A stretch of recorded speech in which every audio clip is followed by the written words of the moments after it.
Interruption, but I'm Mike Wilbon. Bears head coach Ben Johnson is still getting attention for taking off his shirt in front of the cameras. Tony, would you ever do that? Tony Kornheiser, no. Not since I did those 3 adult films in the 70s. No, I'm not going back there, no. Those are like VHS tapes, right? They're on the shelves somewhere, wherever they're shelved.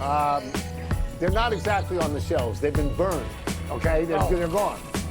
Incinerated, evaporated. No. Nobody's to see that. Welcome to PTI, boys and girls. In today's episode, we will preview Saturday's college games and Sunday's NFL games, and then Taylor Twellman will handle the World Cup draw and the MLS Cup. But we begin today with the Detroit Lions once again getting a win in the next game after they took a loss. The Lions beat the surging Dallas Cowboys last night 44-30, blowing holes in Dallas's recently solid defense. Jahmyr Gibbs, 3 touchdowns. But this was not a romp. It was a one-score game for much of the fourth quarter. Wilbon, what does this result mean for each team?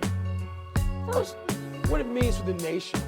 It means that you and Greeny and Stephen A have to shut up for a while, except I'm sure you'll come up with a petition that says the Cowboys should just be waived into the playoffs for your storytelling purposes. Just put them above Ohio State and Indiana. So I'm sure you guys will come up with that. But the rest of us who are a little more reasonable about this, here's what it means. Get the Cowboys out of here. 9%. They've got to run the table, which they won't do, and get help. They were feisty. Good for them. But their defense went back to a place it was where I saw them in person here in Chicago, where the Bears gashed them for more than 40. They're not good enough to be in the playoffs. They're not good enough to be a threat.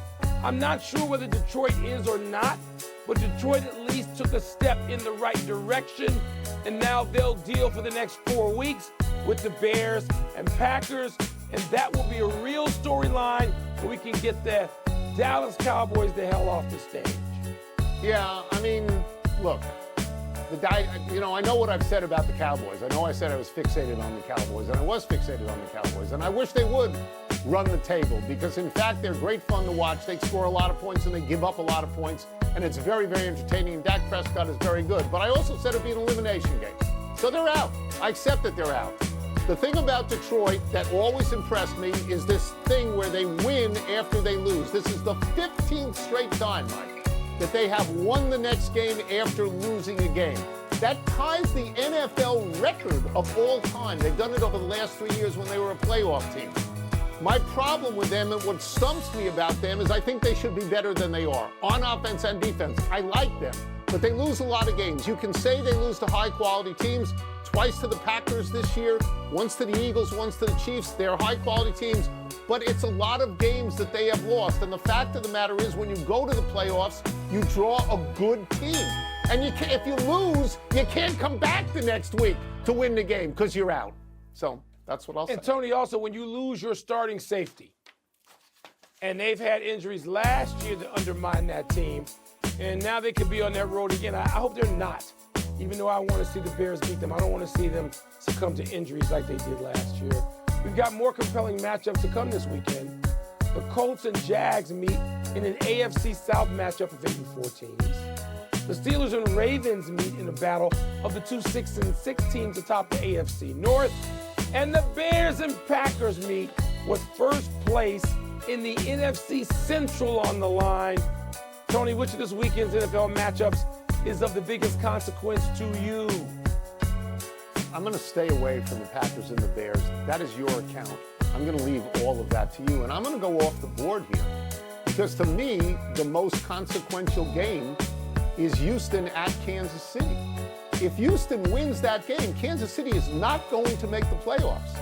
Kansas City hasn't missed the playoffs since 2014. And in the interim, they have won 3 Super Bowls, and they've been to 5. Their offensive line, they got 2 starters who are doubtful for this game. That's bad. And Houston has a great defense. Yeah. If Houston beats them, that is the biggest news out here. If Kansas City's not in the playoffs, that is the biggest news. The other reaction I have is to the Steelers-Baltimore game, and it's for first place in the division, but neither team has been very good this year. I'm going to take it from a different angle. If Baltimore were to beat Pittsburgh, let's say by 2 touchdowns or more, I think you'd hear a much bigger drumbeat as to Mike Tomlin not being in Pittsburgh next year. So I think this could be a consequential game for his career there, though I don't necessarily, I know Lamar Jackson is cleared to play, but he hasn't been himself. So I don't necessarily think Baltimore's going to win. That's why Baltimore-Pittsburgh is the most important of these results to come. I agree with you on Kansas City, by the way. And the times that the Chiefs fall or falter, it's almost always due to the offensive line, having some issue, being vulnerable, and the offensive line seems like it'll wander into Sunday's game with some vulnerability. Tony, Lamar Jackson, I've been looking at this all year, fretting over Lamar Jackson, not being the nuclear Lamar Jackson we've seen for the last 6 or 7 years. He's not that dude. Maybe it's temporary because of injury, maybe not. But Tony, that's the game where there's urgency, because that window's closing. If Baltimore can't get through it now, to me, they're done. And we know Pittsburgh, between Tomlin and the questions there, between 87-year-old quarterback Aaron Rodgers, that game has some urgency to it now. Now, I'll just quickly mention another quarterback. Joe Burrow is going to play in Buffalo. The Cincinnati Bengals are 3-0 when he plays. 3-0. Maybe he can make it 4-0. Let's move to college football and the conference championship games this weekend. There are 4 tonight, including Tulane and North Texas in the American Championship. James Madison goes tonight in the Sun Belt Championship. All those teams I just mentioned are ranked. There are 5 tomorrow, including Georgia, Alabama, Ohio State, Indiana, BYU, Texas Tech, and Duke, Virginia. Wilbon, how much does this weekend still matter, and which game is the most interesting to you? Tony, I think the glut of games is still pretty cool. I'm going to try to watch a lot of them, and maybe parts of all of them.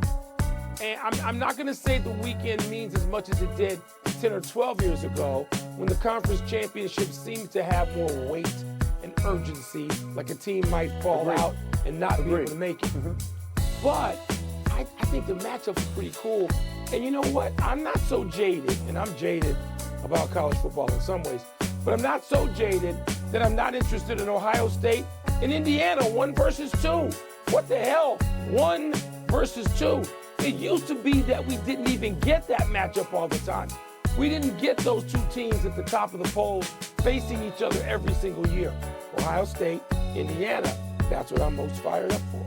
I agree with that. And even though it's your Big Ten account, I agree with that. I will say that we are not going to know how much this matters until Sunday, when they have the final poll from the College Football Ranking Committee. And then we're going to pay attention to Alabama if they lose. Because you want to see if a 3-loss Alabama team would move ahead of, say, Notre Dame with 2 losses. And I think that's what the committee started to do by putting Alabama ahead of Notre Dame, to say, we won't penalize you if you lose a conference championship, because you got to a conference championship. The most consequential one other than that to me is Duke and Virginia. Because if Duke gets in, they're not getting into the playoff, not with 5 losses, even if they win. Now, Virginia should win. Virginia, I think, last month beat Duke at Duke 34-17. But if Duke wins, you're going to see 2 group of 5 teams and no ACC teams. That's my opinion anyway. That's, I believe, the way it was set up. I do. No, All Tony, right, let's take a break. On that. Coming Duke, up, Virginia, who thought that game was going to have any